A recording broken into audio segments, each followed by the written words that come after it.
வணக்கம். இந்த வீடியோல நம்ம தழும்புகளை நீக்கிறதுக்கான ஒரு வழியை தான் பார்க்க போறோம். சில பேருக்கு அம்மன் போட்டதால தழும்புகள் இருக்கலாம், இல்ல கீழே விழுந்து காயங்கள் ஏற்பட்டதால தழும்புகள் இருக்கலாம், இல்ல எடை குறைக்கிறதுனால சுருக்கங்கள் உண்டாகி அதுவும் தழும்புகள் ஆகலாம். இந்த மாதிரி எந்த தழும்புகளா இருந்தாலும் அதை நம்ம சரி பண்ண முடியும். அதுக்கு நம்ம என்ன பண்ணலாங்கிறத இந்த வீடியோல பார்க்கலாம்.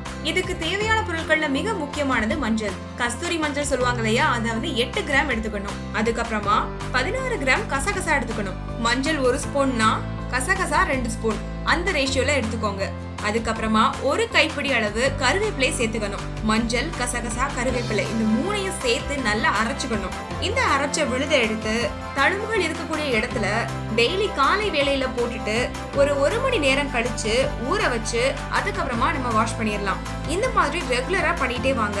அம்மன் போட்ட தழும்புகளா இருக்கட்டும், இல்ல அடிப்பட்ட தழும்புகளா இருக்கட்டும், இல்ல வேற எந்த மாதிரியான தழும்புகளா இருந்தாலும் சரி, இதுக்கு சீக்கிரமே தீர்வு கிடைக்கும். முக்கியமா அம்மன் போட்டதால ஏற்படக்கூடிய தழும்புகள்லாம் உடனே சரியாகும். இந்த டிப்ஸ் உங்களுக்கு ரொம்பவே யூஸ்ஃபுல்லா இருந்திருக்கும்னு நினைக்கிறேன். இந்த வீடியோ பிடிச்சிருந்தா லைக் பண்ணுங்க, வேற எதுவும் டவுட் இருந்தாலும் கமெண்ட் பண்ணுங்க. மேலும் பல ஆரோக்கிய தகவல்களுக்கு சேனலை சப்ஸ்கிரைப் பண்ணுங்க. நன்றி.